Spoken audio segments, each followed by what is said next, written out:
ஆன்மீக அன்பர்கள் அனைவருக்கும் வணக்கம். இந்த வீடியோல வரலட்சுமி விரதம் நாம ஏன் கடைபிடிக்கணும், வரலட்சுமி விரதம் அன்று கலசம் அமைத்து வழிபாடு செய்வது எப்படி, எந்த நாள்ல எந்த நேரத்துல அம்பிகைய கலசம் அமைத்து நம்மளுடைய வீட்டிற்கு அழைக்கணும், அழைத்த பிறகு நாம எத்தனை நாட்கள் வைத்து பூஜை செய்யணும், எந்த நாள்ல புனர் பூஜை செய்து கலசத்தை கலைக்கணும் என்பது பற்றின அனைத்து விதமான தகவல்களையும் நீங்க செய்முறை விளக்கத்தோட தெரிஞ்சுக்க போறீங்க. மனை இருந்ததுன்னா மனைக்கு மேலே அரிசி மாவால் கோலம் போட்டு அதற்கு மேலே தலைவாழை இலை விரித்து பச்சரிசியை பரப்பி அதற்கு மேலே மகாலட்சுமியினுடைய திருவுருவ படத்தை வைக்கணும். 2 முறையில் நீங்கள் வரலட்சுமி விரதம் கடைபிடிக்கலாம். ஒன்று, மகாலட்சுமியினுடைய படம் இருந்ததுன்னா மகாலட்சுமியினுடைய படத்தை மட்டுமே வைத்து கூட நீங்கள் பூஜைகளை செய்யலாம். இல்லை கலசம் வைத்து தான் நாங்கள் பூஜை செய்யணும் அப்படிங்கிறவங்க கலசம் அமைத்தும் பூஜை செய்து கொள்ளலாம். மகாலட்சுமியினுடைய படத்திற்கு சந்தன குங்குமம் வச்சுட்டு மலர்களால் அலங்காரம் செஞ்சுக்கோங்க. அதன் பிறகு மகாலட்சுமி தாயாருக்கு 2 வெற்றிலை, ஒரு பாக்கு, வாழைப்பழம் நெய்வேதனமாக வச்சிருங்க. வரலட்சுமி விரதம் கடைபிடிப்பவர்கள் வரலட்சுமி தாயார 3 நாட்கள், 5 நாட்கள் அல்லது ஒரே நாள் கூட வைத்து வழிபாடு செய்து புனர்பூஜை செய்து கலசத்தை கலைச்சிக்கலாம். வியாழக்கிழமை அன்னைக்கு மகாலட்சுமி தாயார வீட்டுக்கு அழைக்கிறவங்களா இருந்தீங்கன்னா விடியற் காலை சரியா பிரம்ம முகூர்த்த நேரமான காலை 4:33 இருந்து 5:15 மகாலட்சுமி தாயார வீட்டுக்கு அழைத்து கொள்ளலாம்.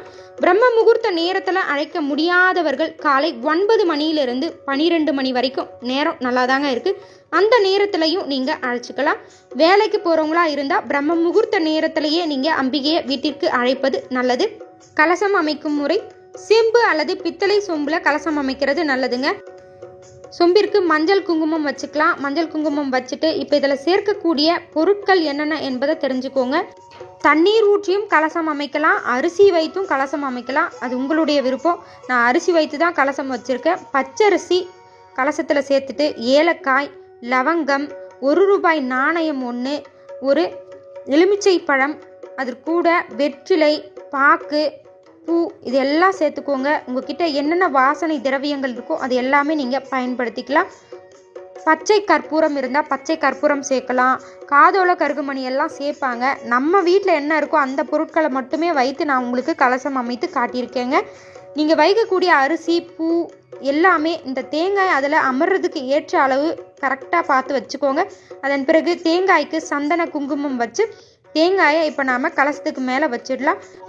மாவிலை கிடைச்சதுன்னா மா இலை பயன்படுத்திக்கோங்க. மா இலை கிடைக்கல அப்படிங்கிற பட்சத்தில் நீங்கள் வெற்றிலை கூட பயன்படுத்தி கலசம் அமைச்சிக்கலாங்க. நான் இங்கே வெற்றிலையை பயன்படுத்தி தான் கலசம் அமைச்சிருக்கேன். ரொம்பவுமே அழகான அமைப்பை கலசம் அமைச்சிட்டோம். கலசத்துக்கு இப்போ மலர்களால் அலங்காரம் செஞ்சுக்கலாம்.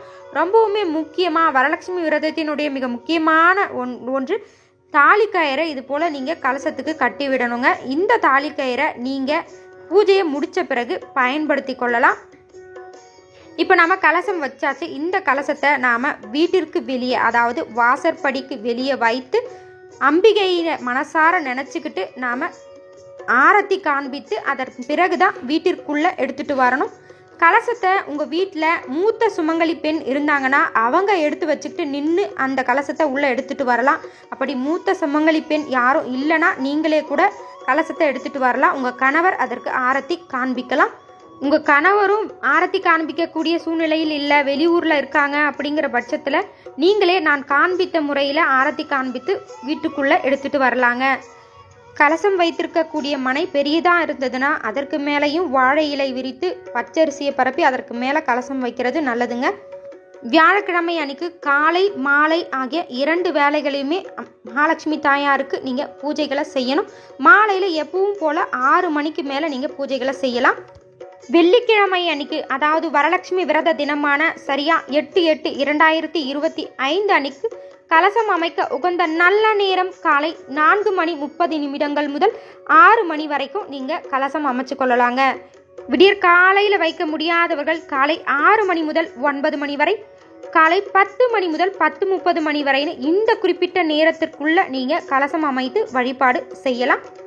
7/8/2025 வியாழக்கிழமை அன்னைக்கு கலசம் அமைத்தவர்கள் சனிக்கிழமை அன்னைக்கு 9/8/2025 அன்னைக்கு புனர்பூஜை செய்து கலசத்தை நீங்கள் கலைத்து கொள்ளலாம். 8/8/2025 வெள்ளிக்கிழமை அன்று ஒரு நாள் மட்டும் கலசம் அமைத்து அன்று மாலையே கலசத்தை கலைக்கலாமனா செய்யலாம். விடியற்காலையில் கலசம் அமைத்தவர்கள் 8ஆம் தேதி மாலையில் அம்பிகைக்கு ஆரத்தி எல்லாம் காண்பித்து புனர்பூஜை செய்து கலசத்தை கலைத்து கொள்ளலாம். வீட்டில் வரலட்சுமி விரதம் கடைபிடிக்க முடியாதவர்கள் அன்றைய தினம் கங்கா, யமுனா, சரஸ்வதி போன்ற புண்ணிய நதிகளில் நீராடுவதன் மூலயமாக வரலட்சுமி விரதம் இருந்த பலனை நீங்கள் பெற முடியும். எந்த ஒரு வழிபாடாக இருந்தாலும் முழுமுதற் கடவுளான விநாயகரை வழிபட்டுட்டு அதன் பிறகு உங்களுடைய வழிபாட்டை தொடங்குறது நல்லதுங்க.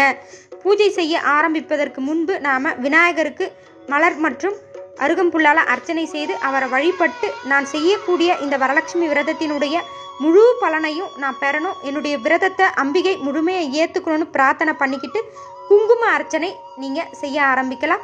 உங்ககிட்ட வாழை இலை இருந்ததுன்னா வாழை இலை வைத்து அதற்கு மேலே குங்கும அர்ச்சனை செய்யலாம். வாழை இலை இல்லைன்னா வெற்றிலை பயன்படுத்திக்கோங்க. ஒவ்வொரு அர்ச்சனை செய்யும் போதும் அம்பிகையினுடைய ஒவ்வொரு துதிகளை நீங்கள் சொல்லிக்கிட்டே அர்ச்சனை செய்யலாம். 108 முறை 1008 முறைன்னு உங்களால் முடிந்தவரை நீங்கள் அர்ச்சனை செய்து கொள்ளலாம். நான் 9 முறை குங்குமம் மற்றும் மலர்களால் அம்பிகையினுடைய துதியை சொல்லிக்கிட்டு மகாலட்சுமி தாயாருக்கு முன்பு அர்ச்சனை செய்திருக்கேங்க.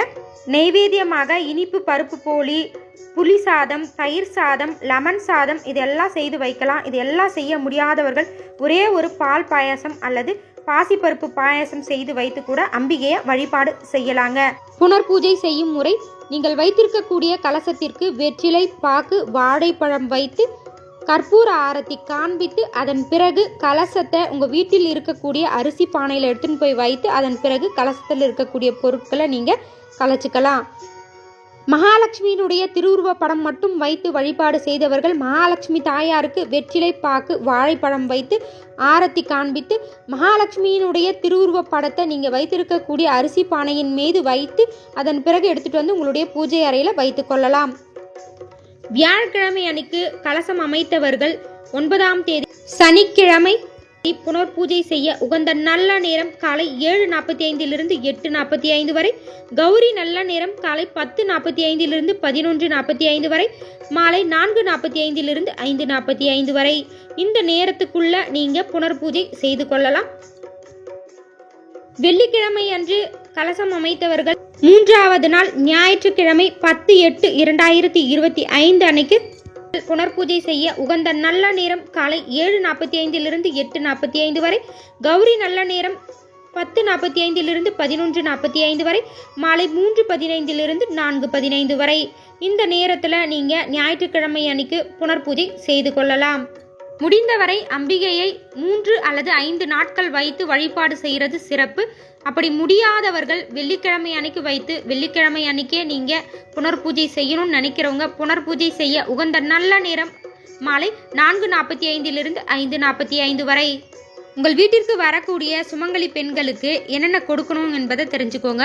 வெற்றிலை, பாக்கு, வாழைப்பழம், பூ, வளையல், மஞ்சள், குங்குமம், ஜாக்கெட் பிட்டு இதெல்லாம் வச்சு கொடுக்கலாம். அப்படி இதெல்லாம் வைத்து கொடுக்க முடியாதவர்கள் வெற்றிலை, பாக்கு, வாழைப்பழம், வளையல் மட்டும் வச்சு மஞ்சள் குங்குமம் வச்சு கொடுக்கலாங்க. இந்த வீடியோவில் வரலட்சுமி விரதத்தன்று நீங்கள் எப்படி கலசம் அமைத்து வழிபாடு செய்யணும், புனர்பூஜை செய்ய உகந்த நல்ல நேரம் என்ன என்பது பற்றின முழுமையான தகவல்களை தெரிஞ்சுக்கிட்டீங்க. நம்மளுடைய சேனலை முதன்முறையாக பார்க்குறவங்களா இருந்தால் மறக்காமல் சப்ஸ்கிரைப் பண்ணிவிட்டு பெல் ஐக்கானையும் கிளிக் பண்ணிக்கோங்க. அப்போ தான் நான் அடுத்தடுத்து போடக்கூடிய வீடியோக்களுக்கான நோட்டிஃபிகேஷன்ஸ் உங்களுக்கு வரும். இன்னும் ஒரு இன்ட்ரெஸ்டிங்கான பயனுள்ள ஆன்மீக ரீதியான தகவலோடு நான் உங்களை அடுத்தடுத்த பதிவுகளில் சந்திக்கிறேன். தேங்க்யூ ஃபார் வாட்சிங் மை சேனல்.